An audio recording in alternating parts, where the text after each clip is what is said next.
کیا ہے؟ اس کی دلیل وہ روایت ہے جس کو امام حاکم اپنی کتاب المستدرک میں لے کر آئے ہیں، اور امام حاکم اس روایت کو کس سے بیان کر رہے ہیں؟ عبد الرحمن بن زید بن اسلم سے۔ عبد الرحمن بن زید بن اسلم کس سے روایت کرتے ہیں؟ اپنے باپ زید بن اسلم سے، اور زید بن اسلم کس سے روایت کرتے ہیں؟ اپنے باپ اسلم سے، اور اسلم کس سے روایت کرتے ہیں؟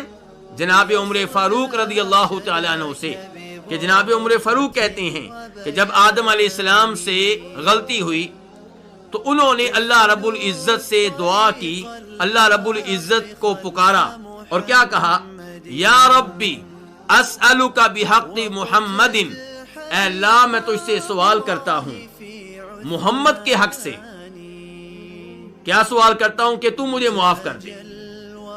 اس روایت میں یہ آتا ہے کہ جب آدم علیہ السلام نے اس انداز سے اللہ رب العزت سے رابطہ کیا، اللہ رب العزت سے دعا کی، تو اللہ رب العزت نے کہا آدم تمہیں محمد کا علم کیسے ہوا؟ میں نے تو ابھی انہیں پیدا بھی نہیں کیا۔ تو آدم علیہ السلام کہنے لگے، بقول اس روایت کی، آدم علیہ السلام کہنے لگے کہ یا اللہ جب تو نے مجھے اپنے ہاتھوں سے پیدا کیا، جب تو نے مجھ میں اپنی روح پھونکی تو میں نے سر اٹھایا، سر اٹھا کر میں نے عرش کے پائے پہ دیکھا تو وہاں پہ لکھا ہوا تھا لا الہ الا اللہ محمد رسول اللہ۔ اس روایت کے الفاظ پہ غور کیجئے گا، آدم علیہ السلام بقول اس روایت کے کیا کہہ رہے ہیں کہ میں نے سر اٹھایا تو میری نگاہ عرش کے پائے پہ پڑی اور وہاں پہ کیا لکھا ہوا تھا؟ لا الہ الا اللہ محمد رسول اللہ۔ اس روایت کے مطابق آدم علیہ السلام مزید کہتے ہیں کہ جب میں نے یہ الفاظ پڑھے تو میں نے جان لیا کہ جس شخصیت کا نام اے اللہ تو نے اپنے نام کے ساتھ ملا دیا ہے، یہ وہی شخصیت ہوگی جو تجھے مخلوق میں سب سے بڑھ کر محبوب ہوگی، اسی لیے میں نے ان کا واسطہ دیا ہے۔ تو اللہ رب العزت نے اس کے جواب میں کہا کہ ہاں آدم تم ٹھیک کہہ رہے ہو، تم درست کہہ رہے ہو، اور جب بھی مجھ سے دعا کرنی ہو محمد کے حق سے کرنا صلی اللہ علیہ وسلم، میں نے تمہیں معاف کیا، اور اگر محمد نہ ہوتے تو میں تمہیں پیدا ہی نہ کرتا۔ اس روایت کو کون سے امام نے بیان کیا ہے جی؟ امام حاکم نے اپنی کون سی کتاب میں؟ المستدرک میں۔ اور امام حاکم اس روایت کو بیان کرنے کے بعد کہتے ہیں صحیح الاسناد، کہ اس کی سند بالکل ٹھیک ہے، درست ہے۔ امام ذہبی رحمہ اللہ کا نام آپ لوگوں نے سنا ہوگا، ایک بڑے امام ہیں، بڑے محدث ہیں، انہوں نے امام حاکم کی ان روایات کا جائزہ لیا ہے جن کو وہ اپنی کتاب المستدرک میں لے کر آئے ہیں۔ ان روایات کا جائزہ لیتے ہوئے جب اس روایت تک پہنچتے ہیں جس کا بھی میں نے تذکرہ کیا ہے، تو امام حاکم کہتے ہیں کہ صحیح الاسناد، کہ یہ روایت بالکل صحیح سند کے ساتھ ہے۔ امام ذہبی کہتے ہیں نہیں ایسی بات نہیں ہے، موضوع، یہ روایت وضع کردہ ہے، من گڑت ہے، خود ساختہ ہے۔ میرے بھائیو سوال پیدا ہوتا ہے کہ امام ذہبی نے اس روایت کو جس کو امام حاکم صحیح کہہ رہے ہیں من گڑت کیسے قرار دے دیا، خود ساختہ کیسے قرار دے دیا؟ تو گزارش یہ ہے کہ میں نے بیان کیا تھا کہ اس روایت کے بیان کرنے والوں میں ایک راوی ہے جس کا نام ہے عبد الرحمن بن زید بن اسلم۔ یہ عبد الرحمن بن زید بن اسلم وہ راوی ہے جس کے بارے میں خود امام حاکم اپنی کتاب المدخل الی معرفت الصحیح من السقیم میں فرماتے ہیں کہ یہ عبد الرحمن بن زید بن اسلم وہ ہے کہ جو یروی عن ابیہ احادیث موضوعہ، یہ من گڑت روایتیں بیان کرتا ہے اور بیان کرتے ہوئے کہتا ہے کہ میں نے یہ روایتیں کس سے لی ہیں؟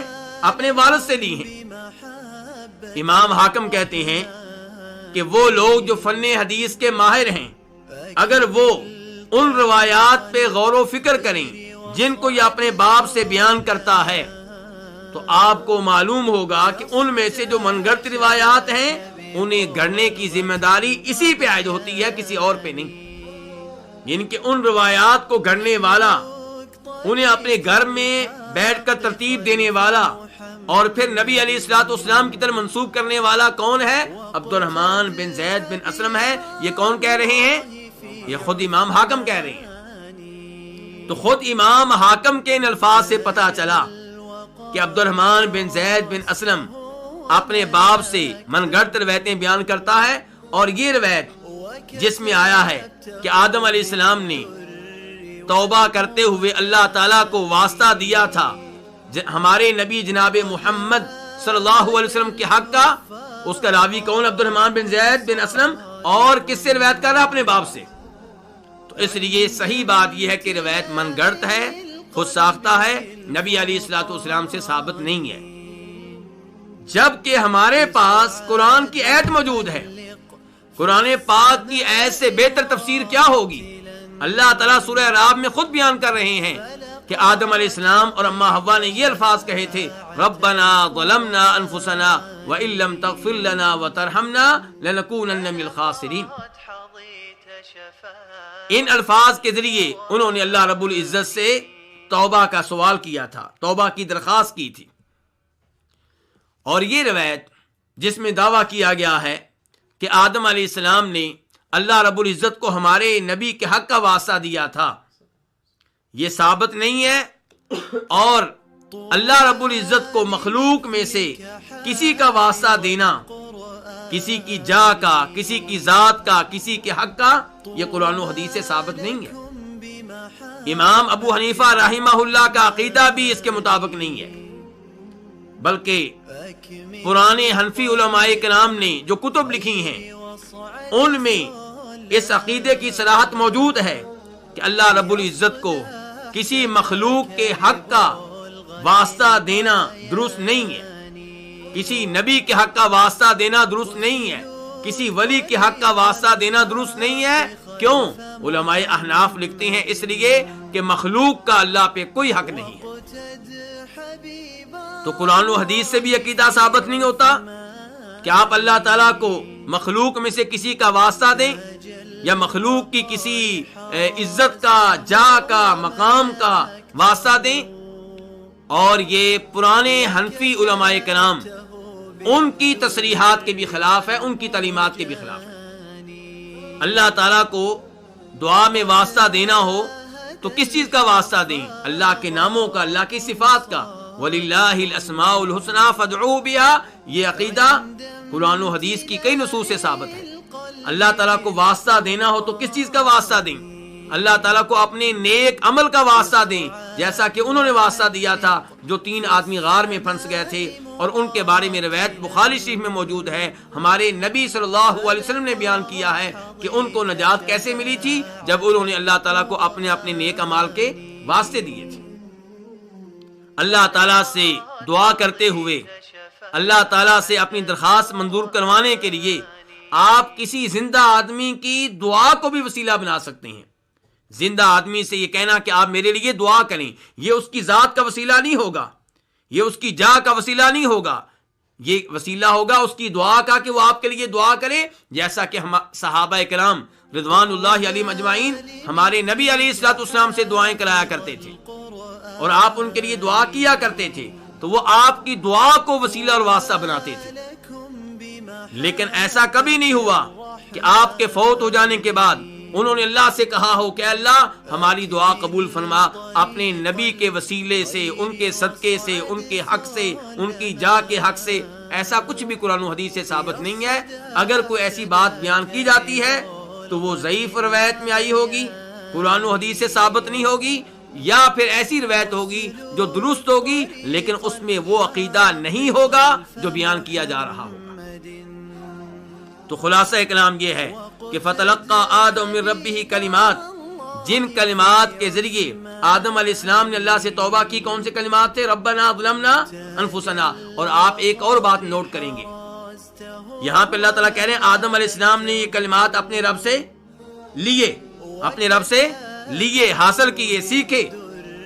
اور من گھڑت روایت میں کیا آیا کہ اللہ نے پوچھا کہ آدم تمہیں محمد کا علم کیسے ہوا جن کے حق کا مجھے واسطہ دے رہے ہو؟ تو بقول اس من گھڑت روایت کے آدم علیہ السلام نے کہا کہ یا اللہ جب تو نے مجھے پیدا کیا تھا میری نگاہ تیرے عرش کے پائے پہ پڑی تھی، وہاں پہ لکھا ہوا تھا لا الہ الا اللہ محمد رسول اللہ، تو میں نے جان لیا کہ جن کا نام تو نے اپنے نام کے ساتھ ملا دیا ہے یہ وہی ہے جو مخلوق میں تجھے سب سے محبوب ہے، اس لیے میں نے ان کا واسطہ دیا ہے۔ قرآن کہتا ہے کہ باقاعدہ اللہ نے کلمات سکھائے آدم علیہ السلام کو، آدم علیہ السلام نے اللہ سے حاصل کیے، سیکھے۔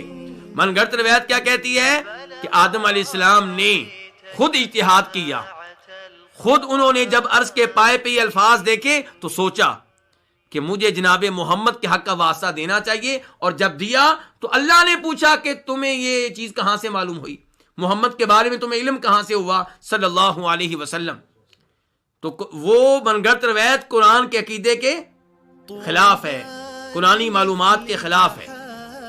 تو بہرحال اللہ تعالیٰ کہتے ہیں فَتَلَقَّى آدَمُ مِن رَبِّهِ كَلِمَاتٍ، آدم علیہ السلام نے اپنے رب سے کلمات سیکھے، وہ کلمات جن کا واسطہ آدم علیہ السلام نے اور اما حوا نے اللہ تعالیٰ کو دیا۔